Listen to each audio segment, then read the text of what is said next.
All right, guys, so today I want to teach you a couple of techniques to make your cross-collar choke much more effective. So cross-collar chokes are one of my favorite things to do, especially from the closed guard position, because it's such a low-risk, high-reward way of attacking your partner, okay? Now, it can be pretty hard to finish a cross-collar choke, usually because people can see it coming from a mile away, but if you're able to kind of make a few adjustments and apply some little simple, nuanced techniques, your cross-collar choke is going to be much more effective. So first thing I'd like to start with here, some people call it rule of thumb. I think this is a decent way to describe it, but the way I like to talk about it is this knuckle right here, there's a soft spot right behind your ear, and that's where I'm going for, okay? So whenever I open up the collar, and this is another thing too, notice that I don't just reach with my right hand, okay? One thing that I like to do is I like to open up, I feed, and now what I'm trying to do is I'm trying to get my knuckle right where that soft spot behind the ear is, okay? Now, I'll get to the grips in a second, but number one thing is what I'm looking for is that my partner's not posted too far back. So one thing that you can do is you can start getting them off balance to make your grip here, okay? And again, you can use your other hand. One hand washes the other. You can use your other hand to cinch this collar grip. Now, there's two ways of finishing it here. One, if I'm on the side that faces my palm here, what I'm gonna do is I'm gonna reach palm up all the way into the opposite side. So again, I'm trying to get the thumb knuckle right behind where that carotid artery is. And then I'm gonna pull down here. Okay, so I wanna pull him towards my belly button. Okay, I'll get to that in a second.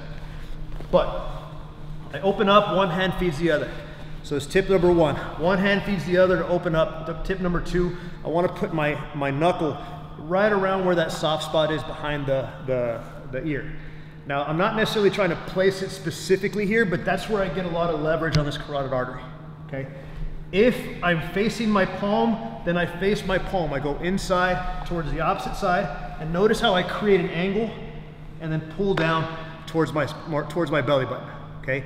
Big mistake people make is they open up the elbows here, and when I open up my elbows, I open up the choking space. When I pull down towards my belly button, I close the choking space, okay? Now, for whatever reason, I'm unable to get this side. I shimmy my legs to get towards the opposite side, okay? So earlier we were here, going palm up. Now I shimmy, and I'm just gonna grab the fabric. Same concept.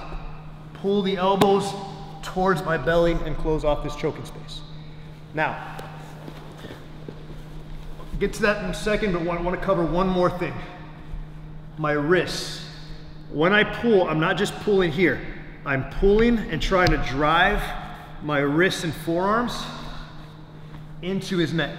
So what you're gonna see is not this, it's gonna be a cinching of the wrists, almost like you're gonna cast a fishing rod, and you're gonna lock up down towards your stomach, okay?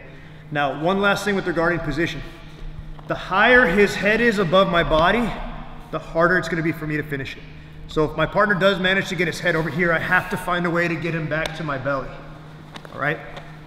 So, hope you guys enjoyed some of those tips and tricks for the finishing your collar choke and the closed guard. Again, remember, drive like you're casting a rod, drive the wrists into the carotid artery as you're bringing them down towards your belly. And yeah, if you have any questions, let me know in the replies, leave a comment, like, subscribe, do all that other stuff. I'll holler at you soon.